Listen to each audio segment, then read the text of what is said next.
북쪽 이스라엘이 멸망할 때 그 당시의 왕이 호세아 왕입니다. 북이스라엘 왕국이 멸망할 때 왕이 호세아인데, 호세아라는 이름은 여호와는 나의 구원이시다. 이름은 너무 좋은데 이스라엘 왕국은 호세아 왕 때 멸망을 합니다. 그래서 이스라엘 10지파의 이 이스라엘은 이 땅에서 없어지고 맙니다. 그런데 그때 남쪽 유다에는 누가 왕이었느냐? 호세아가 왕이 되었을 때 남쪽에는 아하스라고 하는 유다 왕이 있었어요. 아하스, 무지무지하게 악한 이 유다 왕국 중에서 나쁜 놈, 악한 왕으로서 두 번째 정도 내지는 첫 번째 가는 그런 가장 잔악한, 그래서 하나님의 율법을 어겼던 그런 왕이 바로 아하스였습니다. 그러니까 우리는 북쪽 이스라엘이 멸망을 하는 것을 보면서 하나님을 배반하고 여호와 보시기에 악을 행하는 아하스가 왕이 되어 있는 이 유다도 망할 것으로 기대를 했는데 망하지 않습니다. 그리고 아하스를 이어서 우리가 잘 아는 히스기야라고 하는 정말 위대한 왕이 올라오게 됩니다. 아하스의 아들인 히스기야, 가장 악한 왕의 아들이 히스기야인데, 이 히스기야가 왕이 되고 나서는 놀라운 일을 합니다. 아버지 때 잘못되었던 모든 종교적인 신앙적인 잘못된 것을 다 깨뜨려버리고, 그리고 완전히 하나님께로 돌아가는 정말 대혁신의 종교개혁을 이루어냅니다. 그러니까 이제는 이스라엘이 좀 살겠구나, 유다가 이제 나가지 않겠구나, 이런 기대를 갖는데, 문제는 아수르 제국이 물밀듯이 또 쳐들어오는 거예요. 북이스라엘 왕국을 멸망시켰던 이 아시리아 제국이 유다도 멸망시키기 위해서 전국을 유린해버리고 맙니다. 그래서 우리가 아는 대로 46개 성이 다 넘어가고 예루살렘만 남는 아주 전체적인 위기에 빠집니다. 그런데 그렇게 전쟁의 위기만 있으면 좋겠는데 히스기야가 죽을 병에 걸립니다. 전쟁 와중에. 자, 지도자인 왕이 죽게 되면 큰일입니다. 더군다나 하나님께서 오셔가지고 너는 죽을 거니까 유언을 남겨라, 이사야를 통해서 그렇게 예언을 합니다. 그때 히스기야가 했던 게 뭐죠? 벽을 향해서, 아무것도 안 보고 벽을 향해서 기도를 합니다. 기도를 하면서 그 다음 말, 여호와 앞에 통곡하였더라.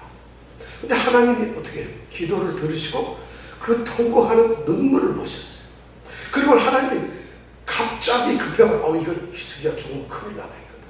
그러니까 돌아가는 이사야를 성 밖에 나가기도 전에 다시 불러가지고 그렇게 해서 축복을 내리죠. 그래서 살립니다. 그래가지고 수명을 몇 년?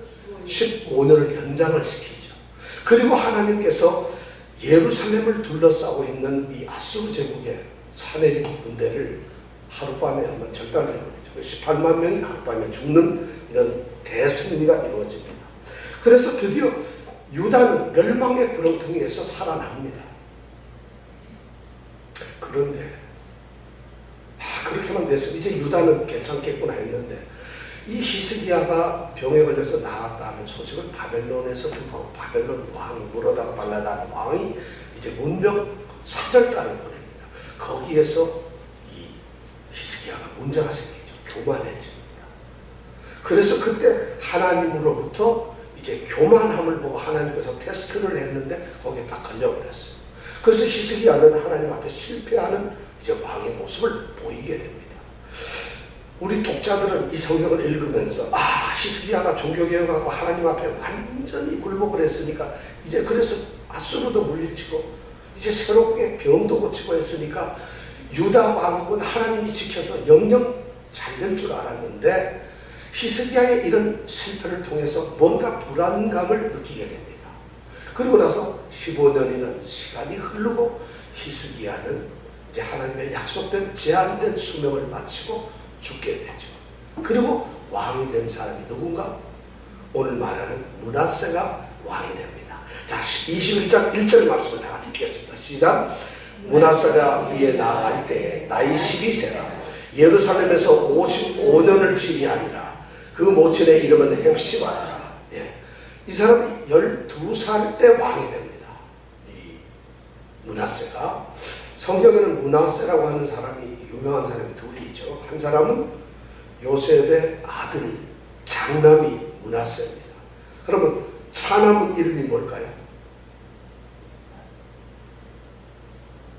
우리 전도사님밖에 아는 사람이 없는 것 같아요. 에브라임입니다. 에브라임. 그래서 이스라엘은 야곱의 아들이 12명이라서 12지파가 되는데, 그런데 하나님께서 여호수아에게 땅을 분배할 때 12지파대로 나눠주는데 요셉에게는 아들이 둘이 있기 때문에 두 지파로, 두 분깃을 두 개로 주라고 그랬어요. 그럼 몇 개가 돼요? 13개가 되잖아. 그죠? 그런데 12개밖에 없는데 13개를 해요. 그래서 레위 지파를 제사장 지파로, 이 팔레스타인 약속의 땅에서 레위 지파는 땅을 나누어주지 않습니다. 대신 요셉의 두 아들, 요셉은 한 가문, 한 형제임에도 불구하고 므낫세와 에브라임, 이 둘을 각각 한 지파로 계산해서 12지파를 나누게 되죠. 네?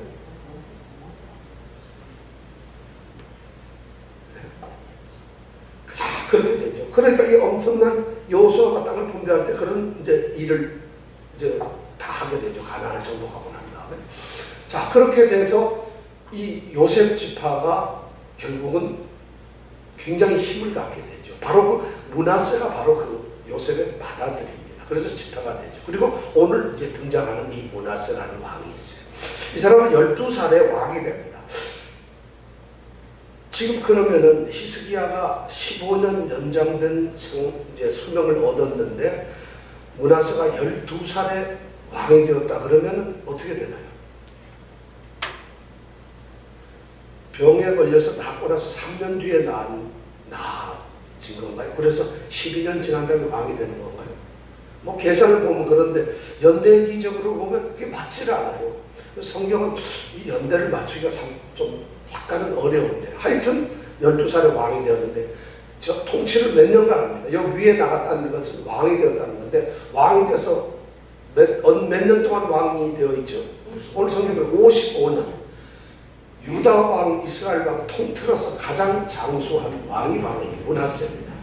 므낫세는 55년 동안 가장 긴 기간 동안의 왕입니다. 그리고 그 어머니 이름이 뭐라고 되어 있어요? 헵시바. 그럼 이 헵시바는 누구의 아내일까요? 어려운 질문인데 누구의 아내가? 네, 히스기야의 아내겠지. 왜냐면 히스기야의 아들이 누구예요? 므낫세니까 히스기야의 부인이 헵시바라는 거예요. 이 헵시바라는 말의 뜻이 뭐죠? 헵시바는 이 이사야서 62장에 가면, 62장 4절에 가면은 하나님께서 이스라엘 백성을 부를 때에 너를 헵시바라 하리라, 뷸라라 하리라, 이렇게 말씀을 하죠. 그 이스라엘을 얘기할 때 하나님은 헵시바 이렇게 불러요. 여러분들은 헵시바예요. 왜냐하면 하나님의 백성들을 자녀니까. 근데 헵시바라는 말의 뜻이 뭘까요?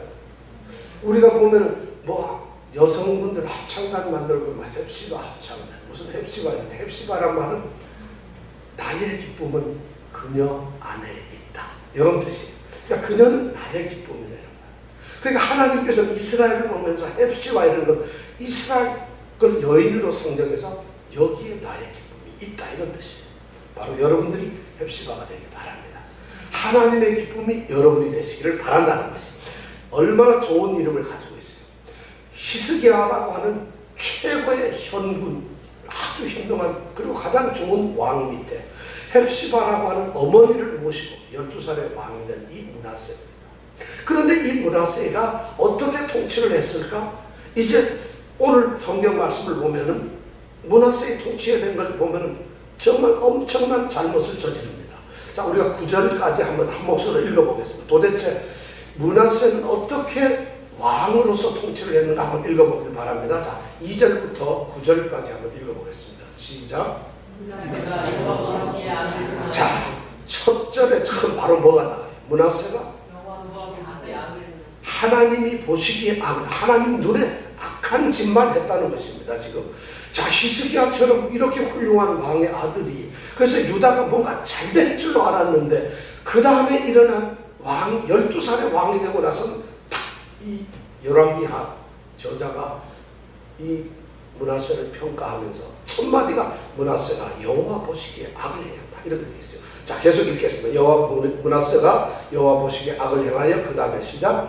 여호와께서 이스라엘 자손 앞에서 쫓아내신 이방 사람의 가증한 일을 본받아서 그 붙인 히스기야의 헐어버린 산당을 다시 세우며 이스라엘 왕 아합의 소위를 법받아 바알을 위하여 단을 쌓으며 아세라 목상을 만들며 하늘의 1월 성신을 숭배하여 섬기며 여호와께서 전에 이르시기를 내가 내 이름을 예루살렘에 두리라 하신 여호와의 전에 단들을 쌓고 또 여호와의 전 두 마당에 하늘의 1월 성신을 위하여 단들을 쌓고 또 그 아들을 불 가운데로 지나게 하며 점치며 사수를 행하며 신접한 자와 박수를 씨름하여 여호와 보시기에 악을 많이 행하여 그 진노를 격발하였으며 또 자기가 만든 아로 새긴 아세라 목상을 전에 세웠더라. 옛적에 여호와께서 이 전에 대하여 다윗과 그 아들 솔로몬에게 이르시기를 내가 이스라엘 모든 지파 중에서 택한 이 전과 예루살렘에 내 이름을 영원히 둘지라. 만일 이스라엘이 나의 모든 명령과 나의 종 모세의 명한 모든 율법을 지켜 행하면 내가 그들의 발로 다시는 그 열조에게 준 땅에서 떠나 유리하지 않게 하리라 하셨으나 이 백성이 듣지 아니하였고 므낫세의 꾀임을 받고 악을 행한 것이 여호와께서 이스라엘 자손 앞에서 멸하신 열방보다 더욱 심하였더라. 야, 이 므낫세가 형편없는 짓을 해가지고 므낫세가 하는 이것을 보면 신앙적으로 아주 결정적으로 두 개를 잘못해요. 하나는 북쪽 이스라엘의 가장 나쁜 왕이었던 아합 왕을 닮아가고 있다는 것입니다. 남쪽 유다는 하나님께서 택하시는 나라고 이스라엘은 물론 택하셨지만 나머지 10지파 왕국이잖아요. 그런데 그 이스라엘 왕국 중에서 아합 왕이라고 바알과 아세라를 섬기고 이세벨을 아내로 맞이해서 나라를 쑥밭으로 만들었던 그 아합 왕의 모습을 닮아가는 것이에요. 또 하나는 이 사람이 아수르 제국에서 유행하고 그 제국이 섬기는 우상을 섬기는 그런 일을 해요. 그래서 이 잘못한 것을 하나 따져보면 한 7개 정도로 나눌 수 있어요. 첫 번째 뭐냐면 2절에 보니까 엄청 여호와 보시기에 악을 행해서 여호와께서 이스라엘 자손 앞에서 쫓아내신 이방 사람, 하나님께서 이스라엘 자손들이 보는 눈앞에서 쫓아내버린 이방 사람들의 가증한 일을 벌을 받았다는 거죠. 이방 사람들이 하는 짓, 그 사람이 누구냐? 하나님이 이스라엘 백성 앞에서 쫓아내고 도망가는 그 이방 사람들이 하는 그런 짓을 따라했다는 거죠. 이것이 무슨 말이에요? 지금 므낫세가 엄청나게 나쁜 짓을 하고 있어요. 이것이 뭐냐면 세속화예요. 하나님의 백성이라고 하는 사람들, 하나님이 선택하고 그 백성 중에 하나님이 되시기로 작정하신 이 하나님 택하신 이스라엘 유다가 지금 이방 사람들과 똑같아졌다는 것이죠. 그들의 모습을 닮아가고 있다는 것이죠. 하나님의 백성들은 우리가 거룩하다고 얘기합니다. 하나님의 백성과 이방 백성과의 차이는 뭐겠어요? 구별되는 것이죠. 그 구별이라는 차별화되고 구별되었다, 다르다는 그 표현이 바로 홀리입니다. 거룩하다는 말 뜻은 다르다는 것 같아요. 뭐 거룩이라는 게 뭐 신비롭거나 뭐 능력이 있거나 아니면 수염이 막 길어나가지고 뭐 의젓해진 이런 걸 거룩이라고 하지 않고, 거룩이란 다르다는 것이죠. 하나님께서 이방 백성하고 달리 내가 택한 나의 백성, 나의 사람들이라고 선택해놓은 이스라엘이, 그러면 구별이 되고 차별이 되어야 되는데 이 사람들이 자신의 정체성을 버려버리는 거예요. 그리고 이방인들의 모습을 따라가가지고 그걸 모양을 그대로 이방인들하고 아무런 차별이 없어졌어요. 그렇다면 하나님의 백성으로서 모습이 없어졌다. 이것이 첫 번째 잘못이에요. 오늘날 교회에서도, 오늘 올해가 종교개혁 500주년인데 교회나 우리 제일 큰 문제가 뭐냐면 세속화예요. 달라지질 않아요. 교회 문 안과 밖이 다른 것이 하나도 없어요. 성도와 비성도, 소위 말해서 성령의 사람과 세속적인 이 육신의 사람들이 다른 거야. 당연히 달라야 되는데 다르지 않아요. 차별이 없습니다. 지금 가장 므낫세가 저질렀던 첫 번째 잘못이 뭐냐면 정체성이라고 합니다. 심각한 거예요. 여러분들은 나는 그래 그래도 세상 사람하고 좀 다릅니다. 이렇게 생각할지 모르지만 여러분 예배당 안에 앉아있기 때문에 달라지는 거 하나도 없어요. 예배당에 앉아있는 거나 극장에 앉아있는 거나 앉아있는 거 똑같아요. 예배당 앉아있다고 저절로 우리가 구별됐구나. 모르겠어요. 장소적으로는 구별이 되었는지 모르지만 우리가 말하는 구별이란 정체성의 구별이란 여기 앉아있기 때문에 다르다는 것이 아닙니다.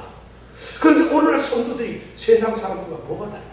세상 사람들이 하는 그 손가락질과 욕과 이런 더 잘못하고 있어요. 더 오히려 더 차별이 안 되고 있어요. 이것이 심각한 문제인데 바로 므낫세가 첫 번째로 했던 게 쫓아낸 그 이방인들의 모습을 그대로 따라 살다. 이것이 문제예요. 하나님의 백성들이 하나님의 백성이라고 하는 이 정체성을 버려버리면 이미 그건 신앙도 아니고 아무것도 아닙니다. 하나님의 백성이 아닌데 하나님이 지킬 필요가 없죠. 하나님께서 그 백성이 하나님이 아니라면 아무것도 아닙니다.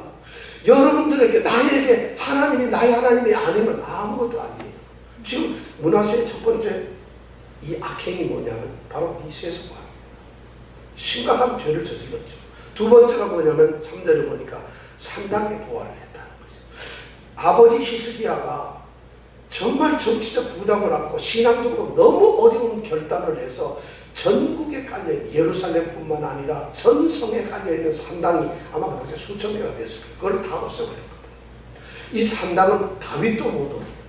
솔로몬도 하지 못했어요. 어느 왕도 하지 못했던 이 산당, 소위 가나안 족속들이 자신들의 우상을 섬기기에 만들어 놓았던 그 산당이 예루살렘 성전이 없을 때는 거기서 제사를 지냈죠. 이스라엘 백성도 잘못이 아니었는데 성전이 생기고 나서 하나님께서 내가 내 입과 내 눈과 내 귀를 바로 예루살렘 이전에 둘 것이다 그랬는데도 여전히 산당이 있었어요. 아무도 그 산당을 없애지 못했는데 이 히스기야가 유일하게 산당을 없애버렸어요. 그러니까 대단한 거 아니겠어요? 산당을 없앴어요. 그러니까 오죽하면 산당을 없애니까 아수르 사내립이 와서 랍사케가 뭐라고 조롱해요? 여호와 섬긴다 하면서 여호와 섬기는 제사장이 산당을 다 없애버린 손 거짓말쟁이라고 이렇게 조롱을 했단 말이에요. 그럴 정치적 위험과 종교적 어떤 부담을 가지고서도 종교개혁을 했던 이 히스기야의 일을 단칼에 없애버리고 산당을 전부 부활시켜버렸어요. 누가? 므낫세가요. 이건 바로 예배의 본질이 그려졌다.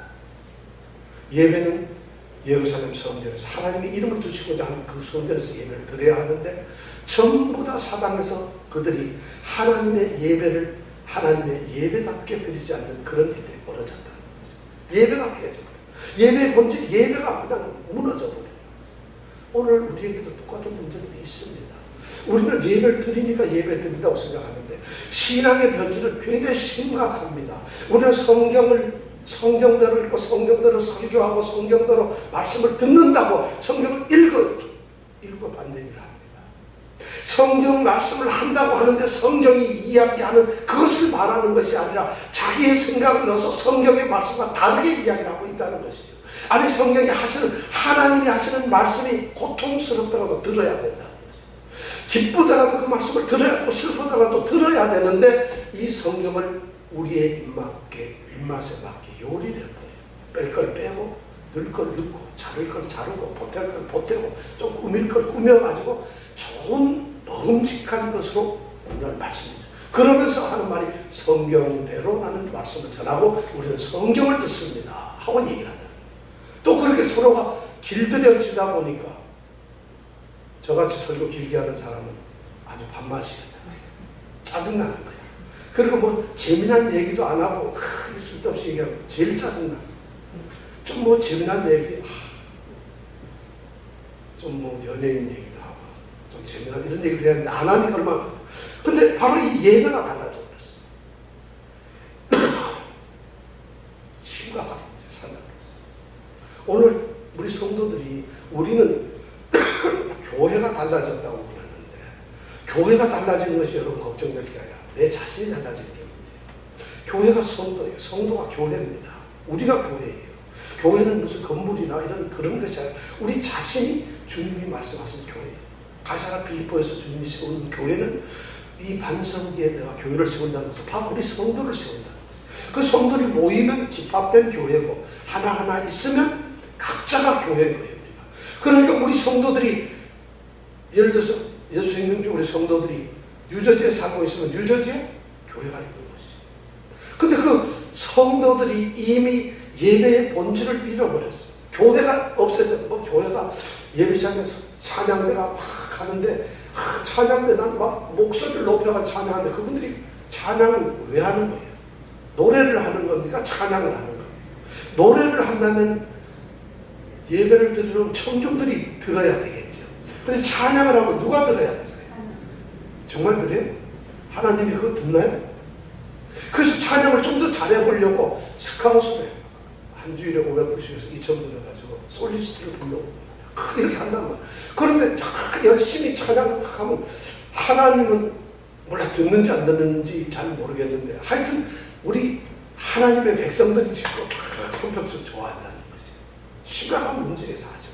왜냐하면 본질들이 자꾸 그래죠. 그리고 뭐 행사하면은 이 교회 말해서 하나님의 택하신 거룩한 백성들인 교회라고 하는 곳에서 교회가 하는 일들이 예배의 모습이 없어요. 교회란 예배하는 곳이에요. 예배하는 모임이 바로 교회인데 교회 안에서 이루어지는 모든 것들이 가만히 보면 완전 세속화돼요.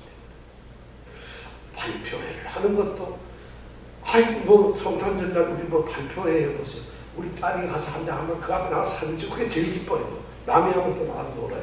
주님이 뭘 기뻐하시는지 어떤지 저는 뭐 모르겠어요. 교회 안에서 하여튼 교회들이 오늘날 그렇게 됐어요. 세속화되고 상업화되어 버리고 인기화되어 버리는 이런 모습으로 교회가 되고 있다. 지금 문화세가 그거라고요. 세속 산당에서 예배를 드리게 하고 예루살렘 예배에서 드릴 필요 없이 바꿔버렸어요.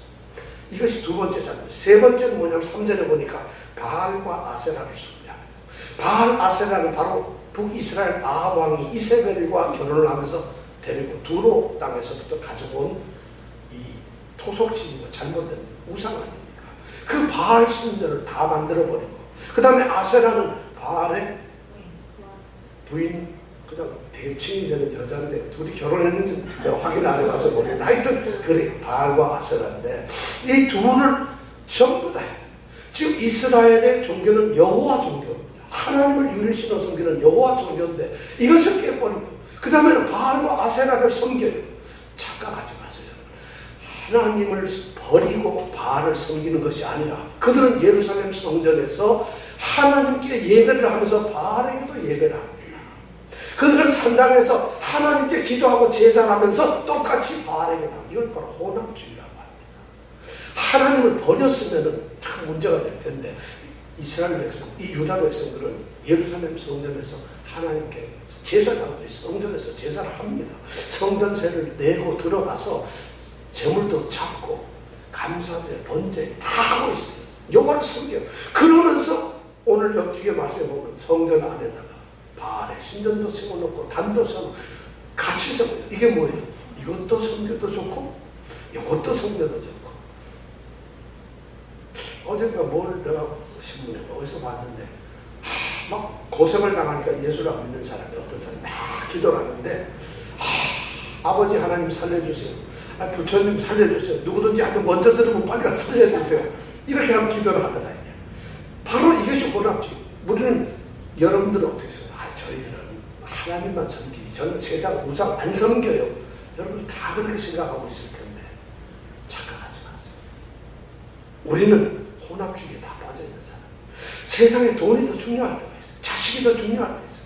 우리의 사업이 더 중요할 때가 있어요. 내 사랑하는 그 사람이 더 중요할 때가 있어요. 하나님을 섬기면서도 우리는 똑같이 다른 짓을 합니다.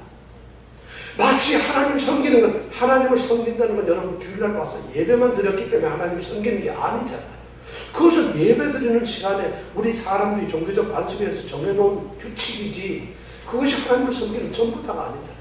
예배는 전 삶에서 우리가 하나님을 섬기는 것 그것이 우리가 기독교가 하나님을 섬기는 건데 전적으로 우리의 삶의 목적이고 우리가 바라보는 것이 하나님이고 지켜야 될 것이 하나님의 말씀이 아니라 그 말씀을 떠나서 다른 것도 우리가 같이 지키고 있다. 그러면서도 우리는 나는 하나님을 믿는 성도고 그리스도인이라고 우리는 자부합니다. 실제로 이 문하세가 하는 건 아마 그렇게 여기 보면 문화사 교회 가지고 백성들 그 짓을 안 해요. 야, 예루살렘 성전에서 하나님 섬겨, 제사해, 바알도 섬겨, 아세라도 섬겨. 그러니까 이스라엘 백성들이 얼마나 좋겠어요. 바알을 섬기면 농사를 잘 짓겠어. 또 농사가 잘 되겠구나. 하나님 섬기면 하나님 외국인 이방 군대를 막아주겠구나. 별을 섬기면 아수르처럼 또 우리가 강대국이 되겠구나. 좋다는 거 다 믿는 거예요. 이것이 바로 이스라엘 백성들의 잘못이에요. 그 다음에 그 4번에 보니까 하늘의 1월 성신을 숭배했다. 1월 성신은 1이 뭐죠? 1, 달, 월, 달. 그럼 1은 달, 날. 1은 해지요. 해와 달과 별, 성신은 별인데 별들을 씁니다. 아수르 제국이 가지고 있는 종교가 뭐냐면 바로 이 해와 달과 별을 섬기는 그 종교를 가지고 있어요. 그런데 이 므낫세가 아수르가 유다를 이스라엘을 멸망시키는 걸 보고 아버지 때에 완전히 이 자기 영토를 완전히 막 진압하는 걸 보고는 겁이 나서 친아수르 정책. 그러다 보니까 아수르 정책을 받아들이다 보니 그들의 종교를 받아들이면서 야, 저 사람들이 왜 저렇게 강대국이 되었을까? 왜 저렇게 클까? 우리도 좀 커보려면 아수르가 섬기는 신을 섬겨야 되지 않겠나? 그래서 1월 성신, 달과 해와 별을 섬기는 이런 것을 하였습니다. 심각한 문제. 그래서 이 생각 속에 뭐냐면 하나님은 우리를 이렇게 조그마한 약속, 조그마한 교회를 만들어줬는데 아수르는 해와 달과 별을 섬기니까 저렇게 강대국이 되더라. 이걸 섬겨야지 우리가 살겠구나. 이러고서는 그 짓을 했다는 것이. 그 다음에 성전을 더럽혀요. 5번째 보면 4절, 5절, 7절에 보면 내가 내 이름을 예루살렘에 두리라 한 그 여호와 성전에다가 우상의 제단을 아까 얘기했는데 똑같이 놓습니다. 두 마당에다가 하나는 이방인의 뜰, 하나는 여인의 뜰에다가 거기에다가 똑같이 이방인들의 이 바알 신전 아세라 목상을 세워놓고 거기도 절하고 제사장 오면 거기도 제사 좀 지내주세요. 여기도 하는 이런 일들이 있습니다. 더 놀라운 것은 6번째 잘못이 뭐냐면 인신제사를 자기 아들을 제물로 바친다. 이것이 뭐냐? 또 이방 암몬이나 모압 족속의 몰록이라고 하는 이 우상이 있는데 그 사람들은 그 몰록 신에게 제사를 지낼 때 자기 아들 세상에 하나밖에 없고 올해 18살 돼서 대학교 1학년 자기 아들을 갖다가 제물로 바치는 거예요. 불로. 그래서 흰놈 골짜기라고 제물들 똥 버리고 더러운 거기에다가 불태워가지고 애들 죽여버려요. 제사를 지낸다. 이걸 누가 했느냐? 아스 왕이 했어요. 할아버지는 아스가 했는데 손자인 이 므낫세가 그 짓을 합니다. 인실제사. 이거는 폐륜이고 비율법, 반율법이에요.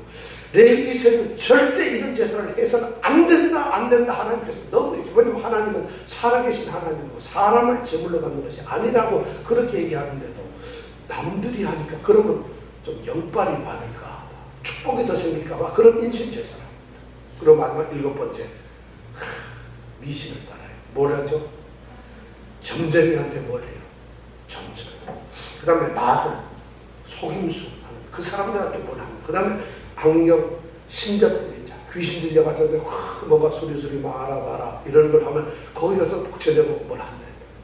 그걸 또 그걸 장렬합니다. 백성들에게 야 니네들 하나님한테 오고 바알까지 올 거 없이 동네에서 요용한 할머니 찾아가가지고 그걸 해라 해서 점쟁이를 찾아가고 인간들이 만들어놓은 거짓된 것에 그들이 굴복되면서 그들의 신앙을 지켰다.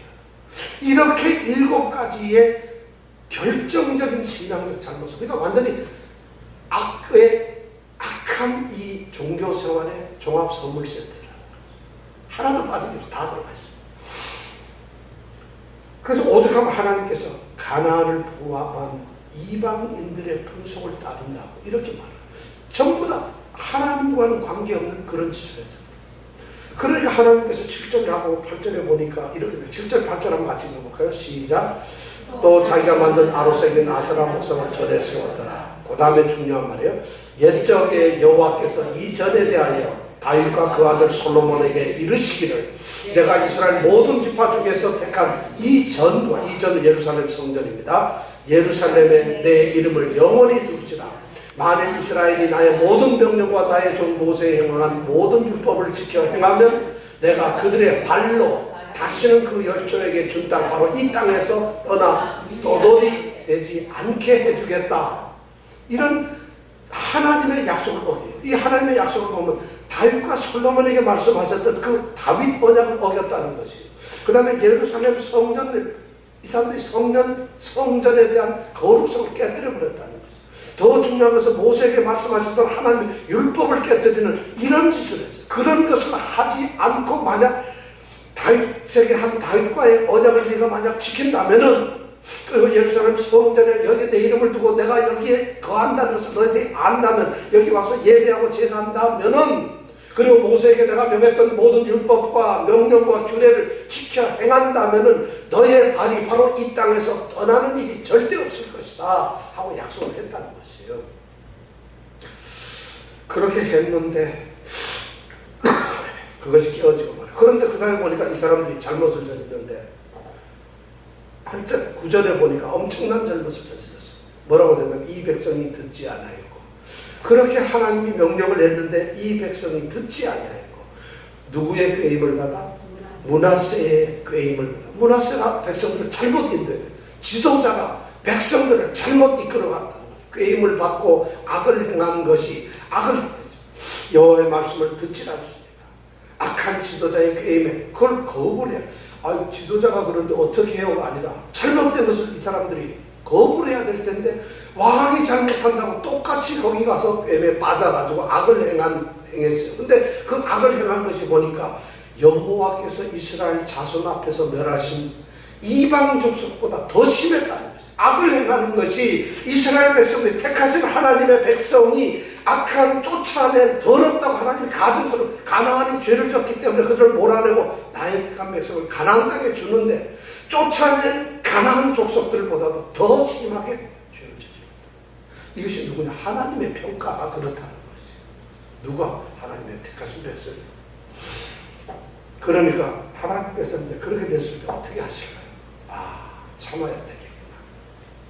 그것이 아니고 드디어 하나님께서는 심판을 내리시기 시작합니다. 자, 하나님은 어떤 심판을 내릴까? 10절부터 16절 한번 같이 읽어보겠습니다. 시작. 여호와께서 그 종 모든 선지자들로 말씀하여 가라사대 유다 왕 므낫세가 이 가증한 일과 악을 행함이 그 전에 있던 아모리 사람의 행위보다 더욱 심하였고 또 그 우상으로 유다를 범죄케 하였도다. 유다 왕 므낫세가 가증한 일을 하는데 그 전에 있던 아모리 사람이라는 건 가나안 땅에 살고 있던 가나안 7족속 중에 하나입니다. 그러니까 가나안 족속의 대표성을 갖는 사람이 바로 아모리 족속인데 그 사람들의 행위보다 더욱 심해서 유다로 하여금 우상을 섬기는 범죄를 저지르게 했다는 것이에요. 하나님께서 지금 심판을 내리는데 네가 이런 짓을 했다는 거예요. 네가 하나님의 백성인데도 내가 택해서 너를 애굽에서 내려놓을 때 나에게 제사를 하기 위해서 예배를 드리도록 하기 위해서 애굽에서 끌어내었는데, 그래서 광야에 40년을 훈련시키고 약속의 땅에다 세워놓고 예루살렘 성전에다 이제 하나님께서 자기의 눈과 귀와 마음을 두고 거기에서 통곡하며 기도하며 겸비한 자들에게 축복을 하겠다고 약속을 했는데 이들이 우상을 섬겼다. 가나안 족속들이 하는 것보다도 옛날 그들이 하는 산당에서 제사 내던 가나안의 산당 제사보다도 이 사람들이 더 악하더라는 것이. 자, 이제 하나님의 진노가 서서히 나오겠죠. 자, 그 다음에 우리 12절부터 한번 읽겠습니다. 시작. 그러므로 이스라엘 하나님 여호와가 말하노니 내가 이제 예루살렘과 유다의 재앙을 내리니, 하나님의 선언이 드디어 떨어집니다. 내가 이제 예루살렘과 유다의 재앙을 내리겠다.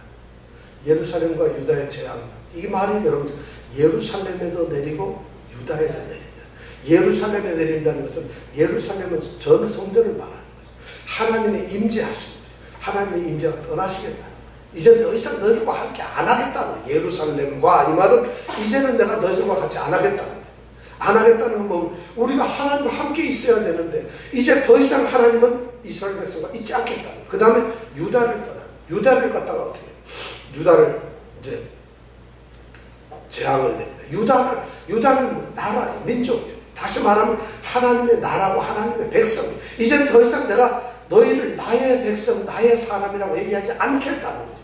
같이 안 할 뿐만 아니라 이제 너희들하고 나의 관계는 끝이다. 그런 재앙을 내리시겠다는 거죠. 이스라엘에게 지금 그런 일을 말씀합니다. 이 유다 왕국에. 그런데 그 다음에 보니까 그럼 어떻게 내리냐? 그 재앙을 가만히 읽어보니까 12절에 보니까 재앙을 내리니 듣는 자마다 두 귀가 울리리라. 하나님께서 자신이 택한 백성들이 범죄해서 하나님이 멸망을 시킨다는 이 소식을 듣는 자들이 귀가 어떻게 돼요? 막 귀가 시끄러울 정도로 하나님께서 심판하는 소리가 들린다는 거예요. 두렵게 가슴이 떨려요. 가슴이 떨려요. 하나님이 이제 도저히 지금까지 참아오셨던 하나님이 그 진노를 이제 견디시지 못한 유다를 멸망을 시키겠다고 이제 하시거든요. 근데 멸망시키는 그 소리가 온 이방 사람들이 들으면 그 귀에 울릴 정도로, 야, 쪽팔려 진짜. 이게 일부러 쪽팔리는데 쪽팔린 것보다 더한 거지. 심각하죠. 그 다음에 13절에 보니까 자, 두 귀가 막 울리는 건 좋은데 내가 사마리아를 잰 줄과 아합의 집을 다림보던 추로 예루살렘에 베푼다. 야, 사마리아를 재던 줄이 있다. 여기도 재던 줄이 있고 그 다음에 아합의 집을 다림하던 추가 있다. 그러니까 재는 줄하고 다림추가 있다. 재는 줄이란 뭐냐면 규격을, 크기를, 범위를 이렇게 재는 자란 말이죠. 추라는 건 이렇게 밑에 무거운 걸 달아가지고 위에서 이게 똑바른 거 아니가 다랑다랑 대가지고 다림을 해서 이 벽이 기울었는지 안 기울었는지 똑바로 올라가는지 요걸 세기 위해서 세워놓는 줄에 밑에 줄을 다 요걸 다림추라고 합니다. 그럼 재는 줄이란 뭐예요? 이것이 정확한 건지 반듯하고 바른 것인지 재는 것이 바로 그런 거고, 다림추는 이게 똑바로 서 있는지 치우치지 않았는지, 그러니까 하나님의 말씀과 하나님의 뜻대로 이 백성들이 그렇게 했는지 안 했는지를 재는 건데 사마리아를 그렇게 하나님이 하셨다는 거예요. 얘네들은 사마리아는 그 성이 자로 재보니까 하나님이 보면 완전히 틀렸다. 틀렸을 뿐만 아니라 다른 추로 이걸 재어보니까 완전히 기울어가지고 악에 빠져있더라는 거예요. 그런데 그렇게 했던 것대로 내가 예루살렘과 유다를 멸망시키겠다. 바꾸어 말하면 사마리아 북이스라엘에게 멸망했던 그 방법을 그대로 하겠다는 거예요. 그럼 어떻게 망한다는 얘기일까요? 전쟁을 통해서 망한다. 우리는 지난주에 이미 히스기야 왕의 실수를 통해서 히스기야 이후에 히스기야한테 잘못된 것을 선언하면서 아수르 제국이 아닌 바벨론에 의해서 멸망된다는 것을 우리는 이미 들었어요. 바로 바벨론이 히스기야 왕이 자기에 있는 내탐고 무기고 군비 전부 다 보여져가지고 바벨론 하여금 욕심을 갖게 하고, 그리고 결국은 바벨론이 들어와서 멸망을 시켜버리잖아요. 바로 그런 일이 벌어지는, 사마리아하고 북이스라엘이 아수르에서 멸망했던 것처럼 바벨론이 들어와서 없애버린다. 야, 이제 그러니까 전쟁으로 이제 망했다는 거죠. 그리고 13절 그 다음에 보니까 또 사람이 그릇을 씻어 엎음같이 예루살렘을 씻어버릴지다. 야, 이 성경 말씀 그리고 그릇을 씻어서 엎어놓는다.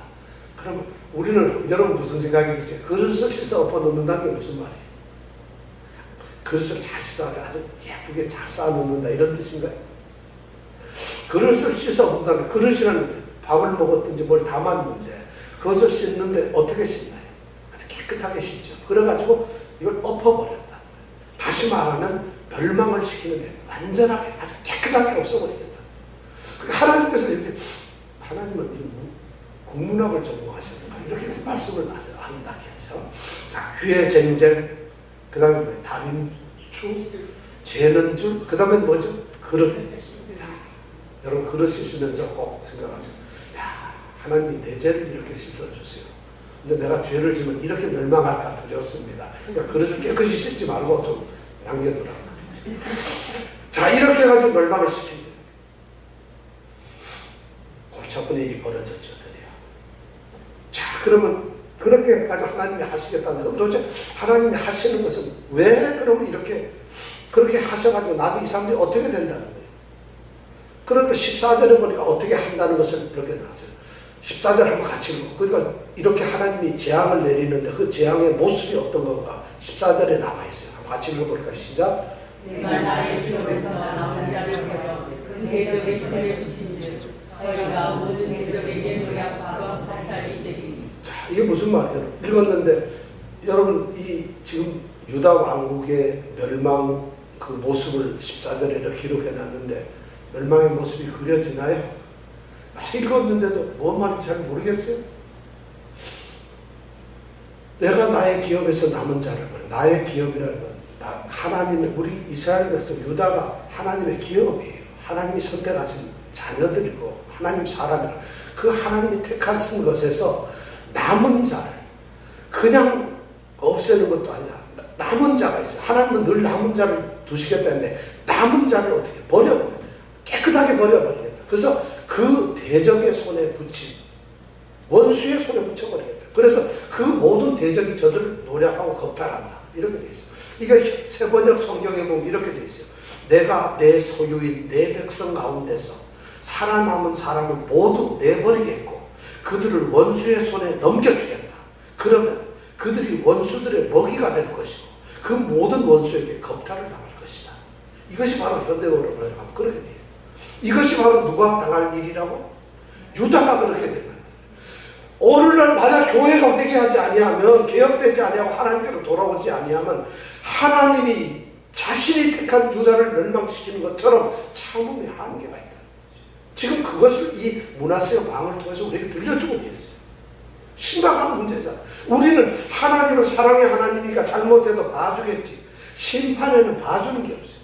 기다림에는 봐줄 수가 있어요. 사랑으로 우리를 참고 견디시지만 심판하는 그 순간에는 사랑이 필요 없고 공의가 있어요. 잘못은 잘못한다 벌을 내리시는 거지. 그때도 사랑해서 잘못해도 봐줄 거야.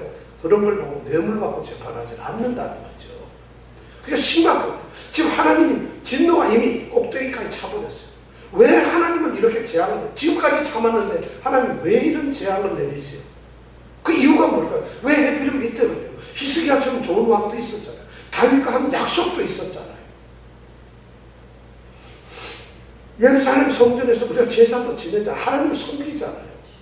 오늘 교회 모습을 가지고 있잖아요. 우리가 하나님을 믿고 주일날마다 나와서 하고 우리가 전 세계로 교구를 해서 전도 얼마나 하고 선교 여름 되면 선교 때문에 비행기 꽉꽉 차고 예약하기도 힘듭니다. 이럴 정도 선교 하잖아요. 연말만 되면 칸타타고 무슨 메시아고 뭐 해서 좋은 음악당은 다 찾아나 교회 때문에 찬양하느라고. 그리고 하나님을 찬양하는 소리가 온 땅에 이렇게 메아리 치는데 왜 하나님은 진노를 풀지 않을까요? 왜 하나님은 도대체 이 유다를 이렇게 멸망을 시킬까요? 재앙의 이유가 있어요. 그 이유가 15절 16절에 나와 있어요. 자, 재앙을 왜 내릴까? 15절 16절 한번 읽어보겠습니다. 이번엔 잘 읽고 뜻을 한번 생각해보세요. 시작. 내에서 나오는 그 때부터 오늘까지 나에게 악을 행하며 나의 노를 격발하였음이니라 하셨더라.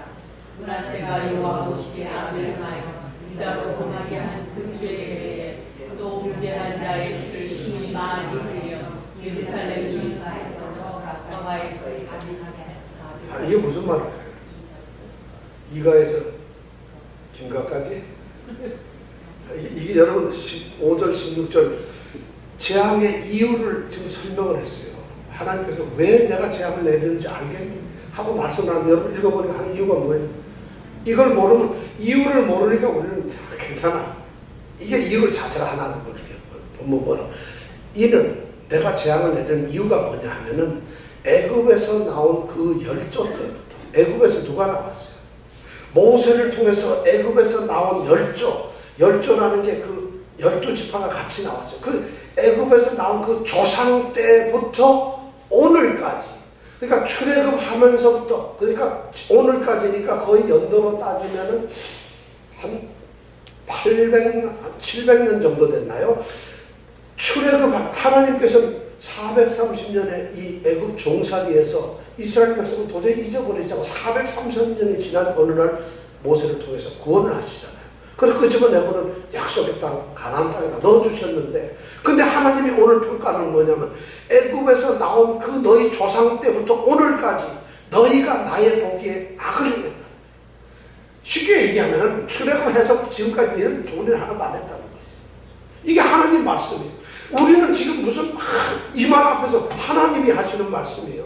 이스라엘 백성들이, 택한 유대 백성들이, 하나님의 백성 나라가 출애굽돼서 출애굽하면서 하나님이 하신 말, 너는 내 백성이고 나는 너희 하나님이 되리라는 약속 때문에 나왔는데, 그들이 그 나올 때서부터 조상 때부터 지금 오늘 이 벌을 내리는 순간까지 전부 내 노를 나를 하나님이 그렇게 생각을 하고 있다면 하나님 그 다윗도 있고 모세도 있고 했는데 왜 그래요?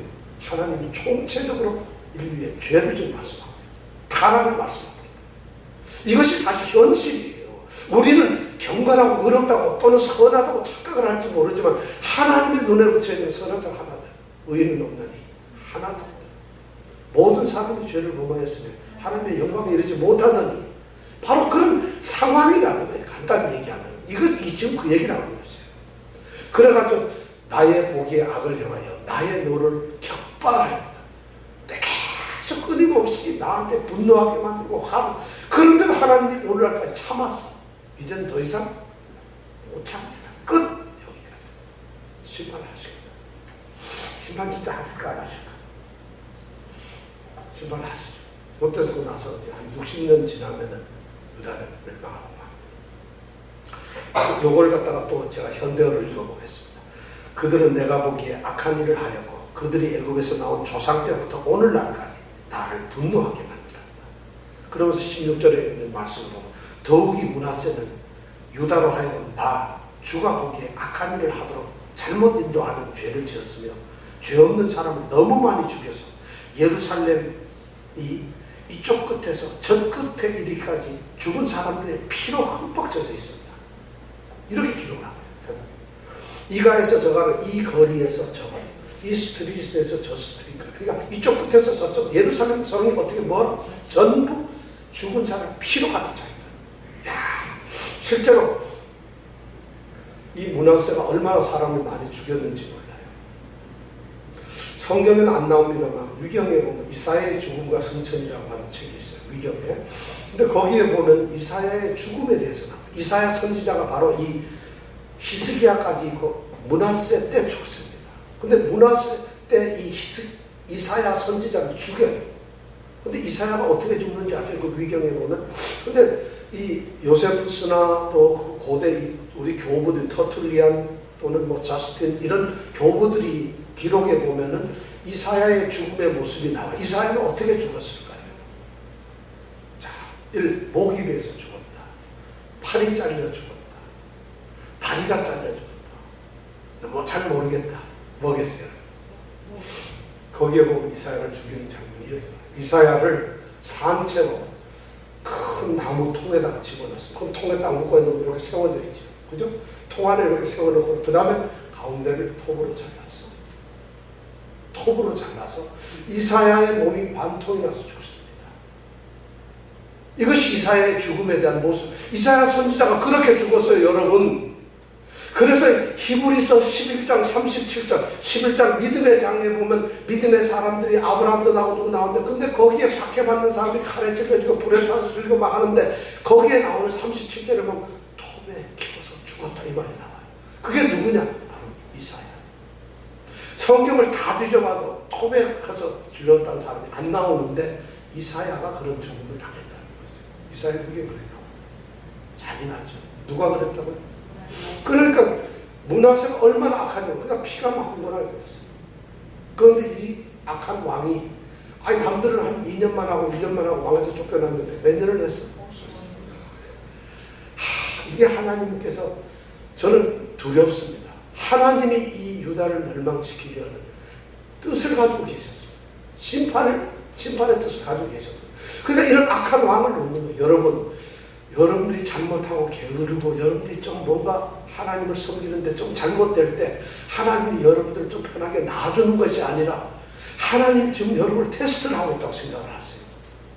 여러분들 무슨 일이 생겼을 때 나 좀 게을러서 교회 가지 말아야 돼. 오늘 성경 안 읽을 때 나는 좀 죄를 질 거야. 이럴 때 여러분 두려워하세요. 하나님께서 여러분의 심령을 보고 히스기야에 전부 그 테스트가 있는 거예요. 그런데 이 므낫세가 55년 동안 그래가지고 결국 어떻게 돼요? 결국 이 므낫세는 멸망당하고 말죠. 근데 열왕기는 이렇게 해가지고 므낫세가 이제 끝나버리고 하는데 역대하 33장에 가면 므낫세의 이야기가 또 나옵니다. 이 성경이 열왕기가 있고 역대기가 있는데 열왕기 상하, 역대 상하가 있는데 열왕기는 이스라엘과 유다를 통틀어서 기록을 하고 있는데 역대는 유다 왕국의 왕만 기록을 하고 있어요. 그러니까 열왕기 상하는 저자가 선지자적인 입장을 가지고서 이스라엘 유다 왕들의 잘못을 하나님의 뜻에 어긋난 것을 지적하는 메시지를 전달하는 게 열왕기 상하고, 역대 상하는 소위 이스라엘 유다 백성 중에서 사관이 유다 왕국, 우리는 다윗의 후손인 유다 왕국의 왕들에 대해서만 기록을 합니다. 그러니까 조금 이 유다 왕국의 왕들의 편파적인, 조금 우호적인 기록을 많이 쓰고, 열왕기 상하는 아주 시니컬하게 잘못을 그대로 지적해버리고 많은 이런 차이가 조금 있어요. 근데 역대하 33장에 가보면 이 므낫세가 회개를 해요. 33장에 가면 그런 일이에요. 역대하 33장 10절에서부터 19절에 가보면 므낫세가 이렇게 잘못하니까 하나님이 아수르의 군대 장관으로 하여금 쳐들어와서 이 므낫세를 체포합니다. 그래서 붙잡아가지고 쇠사슬로 몸을 꽁꽁 묶어가지고 바벨론으로 끌고 가버립니다. 그런 기사가 나옵니다. 그래서 바벨론의 포로가 돼가지고 이 므낫세가 끌려가요. 근데 열왕기에는 그런 기사가 안 나오는데 역대하에서 나옵니다. 그래서 바벨론에서 거기 붙잡혀갔는데 므낫세가 자신의 잘못을 그때 깨닫습니다. 그래서 하나님 앞에 회개하고 하나님 죽을 찔러서 잘못했습니다. 하나님 엄청난 회개를. 근데 하나님이 므낫세를 어떻게 끌고서 예루살렘에서 왕이 되게 했어요. 그러니까 므낫세가 와가지고 그때서는 이제 와가지고는 이제 신앙 회복 운동을 막 합니다. 그렇게 와가지고 이제 여호와의 단을 갖다가 다시 세우고, 그다음에 감사 제사도 드리고, 이제 예루살렘 성전에서는 여호와께만 제사를 드려라 명령도 내리고, 그리고 산당은 그냥 놔두고 있어요. 그런데도 이 므낫세 왕에 대한 평가는 악한 마음으로 나옵니다. 비록 역대하에서 그렇게 나오지만 가장 악한, 그러니까 이 유다 왕국에서 악한 왕을 둘을 내라면은 할아버지인 아하스와 손자인 므낫세, 요 가운데 누가 있다고? 히스기야가 있습니다. 히스기야의 아버지와 아들은 악하고 가운데가 돼요. 여러분들 가운데가 되시기 바랍니다. 그러니까 이 므낫세가, 그런데 역사는 악하게 평가하고 있어요. 그 얘기는 뭐냐? 므낫세의 회개가 잘못되었다, 옳지 않다는 거죠. 여러분, 회개라는 것이 잘못되었다는 거예요. 므낫세는 어떻게 회개를 했어요? 여러분, 회개가 뭐죠? 회개합시다 그러면 주여 잘못해서 주여 저의 죄를 용서해 주시옵소서 하고 우리가 기도하는데, 나의 죄를 정케하사, 무슨 죄를 정케했는지 제가 한 번도 생각하면서 찬송하는 사람 아무도 못 봤어요. 주여 우리의 죄를 여러분 무슨 죄 저지를 했어요? 그럼 예? 아이 주여 나의 죄를 용서하는데 자기 죄를 느끼면서 나는 그런 기도하는 사람 한 명도 못 봤어요. 솔직한 얘기로. 저도 그래요. 가끔가다 주님 용서해. 그러면서 그때마다 뜨끔뜨끔해요. 뭘 내가 지금 주님께 정말 내가 뭘 잘못하고 있는가, 나의 죄를 뭘로 얘기하고 있는가. 바로 이 회개라는 것은 회개의 3요소가 있어요. 첫째 뭐냐면 전 인격적으로 자기의 모든 것이 완전히 하나님께로 돌아서는 것이, 이것이 회개예요. 그러니까 자기가 지었고 잘못된, 우리가 인간들은 본래 자기가 죄인이라는 고백이 되어야 되잖아요. 하나님 앞에서 죄인이잖아요. 아무리 의인이 없잖아요. 아무도. 그런데 그리스도의 십자가 보혈의 피로 우리가 죄인 죄값을 하나님께서 대신 그 아들을 통해서 갚았잖아요. 그래서 우리가 의롭다고 인정을 받는 것이지, 너는 이제 의로운 거야 하고 재판정이 그렇게 평가를 해준 것이고 우리에게 그렇게 의롭다고 칭해준 것이지, 우리가 의로워진 건 아니잖아요. 그러니까 우리 끊임없이 죄성에서 죄를 저질러요. 또 저지르고 또 저지르지만 그러면서도 하나님께서 우리가 의롭다고 인정을 해주시는 거예요. 왜냐하면 예수의 피를 믿어요. 그래서 우리가 전 인격적으로 하나님께 돌았어요. 몸과 마음과 생각과 모든 것이 돌았어야 돼요. 그런데 우리가 회개하는 것은 머리로만 돌았습니다. 여러분, 회개할 때는 자기 몸, 이 육체가 죄에 들어서 완전히 돌았어야 됩니다. 내 생각이 완전히 바뀌어야 됩니다. 아직도 어제 했던 일, 그저께 했던 일들에 그대로 있어서는 안 된다. 내 마음이나 모든 것, 생각이나 내 행동 자체가 완전히 돌았습니다. 이것이 회개예요. 첫 번째. 그래서 옛날 사람은 존재하지 않는 것이에요. 근데 옛날 사람을 가지고 있으면서도 나 회개했습니다, 이럴 수가 없다는 것이에요. 그러니까 이것이 첫 번째예요. 돌아서는 거. 두 번째는 돌아서서 그냥 가만히 있으면 안 되고, 돌아서서 어떻게 하나님을 바라보고 전적으로 하나님께만 돌아오는 거예요. 회개라는 것은 돌아서 가지고 목사한테 오는 게 아니에요. 자기의 세상적인 모든 것을 다 끊어놓고는 하나님께로 돌아오는 거죠. 그래야만 비로소 회개가 되는 두 번째 요소. 나머지 세 번째는 뭐냐면 그 다음서부터 살아가는 것이 육으로 사는 것이 아니라 영으로 사는 거예요. 새로운 삶을 사는 것이죠. 그런데 이것을 회개라고 하는데 문하세는 그렇게 하지 않았다는 것이에요. 이론적으로 자꾸 살려줬으니까 잘못했다고 야야야 예배 똑바로 들어. 상담 없어. 상담은 있어요. 그들이 제사 이제는 하나님만 섬겨라. 야 그럴듯한 것 같은데 상담도 들어있고 다 다른 짓을 하는 거예요. 그러면서도 오늘 이 회개가 잘못됐다는 거예요. 이런 회개를 하는 것이 오늘 우리가 회개를 하자면 전부 그렇게 하죠. 회개가 뭐 어떻게 하자는 건지. 그러니까 회개가 되지 않으면 우리는 예수를 믿을 수가 없어요. 우리가 예수를 믿고 구원을 얻는다는 것은 이렇게 절차가 있어요. 그 절차의 첫 번째가 뭐냐면 하나님 우리를 부르셔야 돼요. 우리를 권력을 해야 돼요. 택하신 우리를 갖다 하나님이 불러야 돼요. 그러면 부르는 순간에 우리는 하나님의 부르심 앞에서 우리가 거듭나게 됩니다. 회개를 하고 나서 거듭나는 것이 아니라 거듭났기 때문에 그때 새로운 생명을 가진 우리는 자신의 과거의 잘못을 회개하게 됩니다. 그 회개가 이루어지고 난 다음에 비로소 우리는 예수를 믿게 되는 것이죠. 이것이 순서예요. 믿고 난 다음에 그때서부터 뭐가 돼요? 이제 믿음으로 우리가 어떻게 됐다? 의롭게 되는. 그때부터 우리가 의롭게 되고 구원을 얻었다. 그러면 그때서부터 자녀도 되고 이제 그때부터 선한 삶도 사고 나중에 같이 천국 가는 것이 구원을 얻게 되는 이런 절차가 있는데 이 회개를 하려면 우선 거듭남이 있어야 돼요. 여러분 거듭나셨나요? 거듭나셨나요? 아멘은 뭐 진짜 낫다는 거야 안 낫다는 거야. 정말 교회가 오늘날 이런 것이 없어졌어요. 경건의 모양은 있지만 경건의 능력은 없어요. 왜냐하면 오늘날 교회를 그렇게 가르치고 있어요. 교회가 말이죠. 듣기 싫고 골짜기를 걸 듣기 싫어해요. 또 그렇게 아주 절절한 성경이 말하는 건 그런 거예요. 바울이 선포했던 복음이 바로 그런 것이었고 성경에서 말하는 구원의 길은 철저히 이런 거예요. 저희가 마음에 찌며 형제들아 우리는 어찌할꼬 물었을 때 너희가 빼게 하냐 각각 세례를 받고 예수 그리스도의 이름으로 세례를 받고 성령을 받으라 이렇게 돼 있어요. 그러면 전부 다 찔림을 받아야 되는데 여러분 찔리는 분 한번 손 들어보세요. 솔직히 나 예수 믿으면서 맨날 찔려 이런 분 한번 손 들어보세요. 전혀 안 찔려요. 예수를 믿었더니 기뻐졌어요. 이게 가짜라는 거예요. 예수를 믿음으로써 하늘로부터 내려오는 평강 기쁨이 있는 사람이라면 인상을 쓸 수가 없어요. 불쾌할 수가 없어요. 힘들 수가 없어요. 원망할 수가 없어요. 하늘의 평강이 나한테 있는데 어떻게 그러세요? 이게 가짜라는 거예요. 하늘에서 내리는 평강 이런 건 아는데 회개가 없어요. 진정한 내가 변화가 없기 때문에 영의 생각 가짜로 억지로 짜져가지고 머릿속으로 상상하는 평화를 누리니까 얼마나 예수 믿고 나 평안하다는 사람 한 명도 없고 진짜 그런 사람 보기가 힘들어요. 우리의 신앙이 그런 자리에 있는데도 아무도 우리를 찔러주지 않아요. 우리는 찔려지기가 싫어요. 누가 그런 얘기하면 나 좀 편하고 좋은데 나하고 안 맞아. 저 교회는 좀 편하고 좋은데 가서 좋은 얘기 듣고 성공한 사람들의 이야기, 가정의 행복, 자녀들의 축복, 사업의 번영, 건강 좀 이런 얘기하고 그다음에 좀 뭐 고생하다가 성공한 이런 스토리 추신수가 1년에 100만 달러 받다가 지금 2천만 불 받는데 이런 좀 성공 스토리 얘기해 주세요. 이런 걸 좋아한다고. 그럼 축복받는 얘기 좀 해주세요.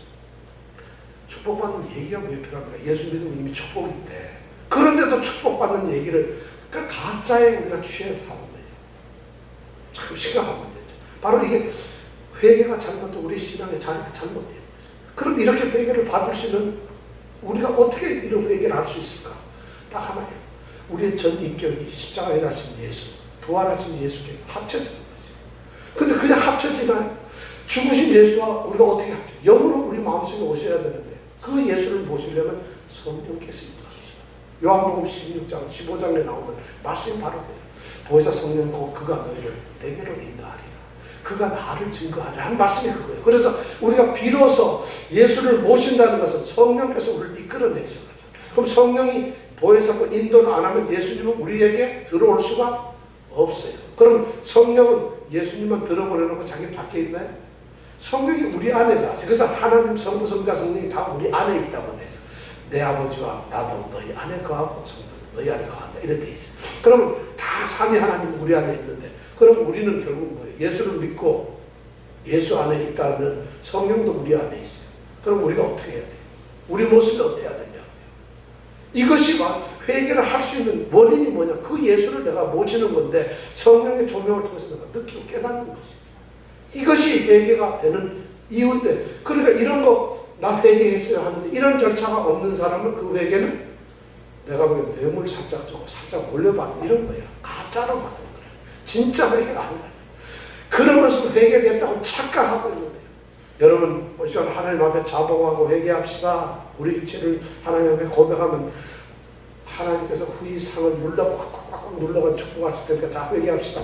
그러면 주여 삼창합시다. 그러면 회개 갑자기 소리 막 회개가 되는 것 같아. 몸이 떨려. 이건 회개가 아니라는 것이죠. 회개는 생각의 변화, 몸 행동의 변화, 그리고 나의 삶의 변화, 이것이 바로 회개라는 거예요. 그런데 이런 회개를 하기 위해서 이 회개를, 그러면 예수님이 내 안에 있고 성령께서 내게 깨닫게 해서 죄를 한다는 게, 그건 뭐 그냥 성령께서 너 죄 있어 이렇게 얘기하는 아니라는 것이죠. 그 회개를 할 수 있는 유일한 수단이 뭐냐면 말씀이다. 주님께서 하셨던 말씀을 성령께서 나라에 깨닫게 하고, 하나님의 말씀, 예수님의, 주님의 말씀을 우리가 통해서 무엇이 내가 잘못되었다는 걸 깨닫게 된다는 거죠. 그것이 회개가 되는 것입니다. 그러니까 말씀을 떠나서 회개한다는 건 가짜라는 거예요. 왜냐하면 회개가 하려면 뭔가 기준이 있어야 되잖아요. 근데 기준이 하나님의 말씀인데, 말씀을 딱 듣면 나 회개했어요. 야, 내가 보기엔 그런 회개 좀 받는 어떤 기술 좀 나도 전수받고 싶어. 어디서 나오는데. 말씀이 아닌 것은 회개를 할 수가 없어요. 왜냐하면 죄는 줄 다림추가 바로 말씀이에요. 우리의 신앙의 모습 말씀. 그러니까 너희가 내 안에 거고 내 말이 너희 안에 거하면, 예수님께서 요한복음 15장에서 하시는 말씀이에요. 말씀으로. 그러니까 말씀, 여러분, 그러니까 회개는 뭘로 돼야 된다? 말씀으로 돼요. 바로 므낫세가 그렇게 된다는 거죠.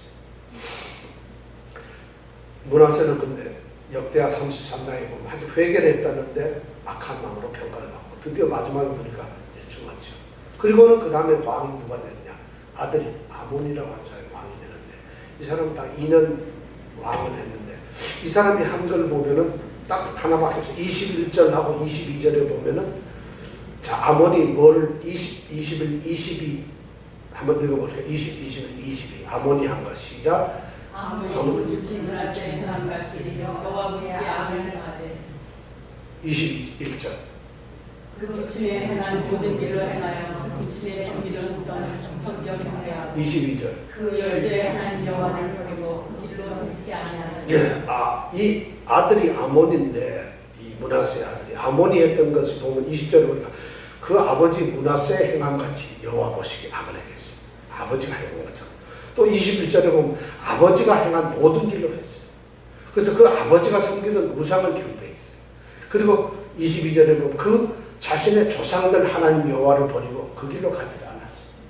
2년 동안 살면서 이 사람이 했던 것은 그거예요. 그랬더니 드디어 23절에 어떻게 되냐?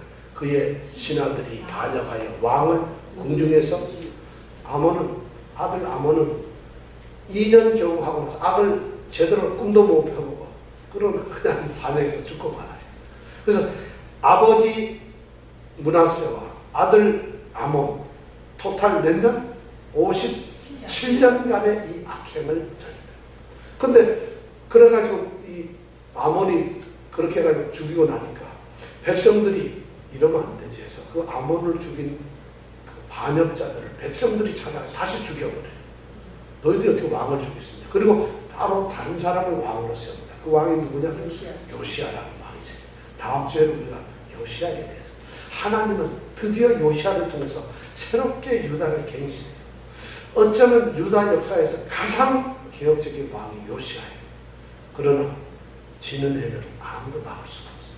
하나님의 멸망의 시간은 다가오고 있고, 요시아가 개혁을 채 끝내기도 전에 나라는 무너진 겁니다. 자, 다 같이 한번 기도하겠습니다.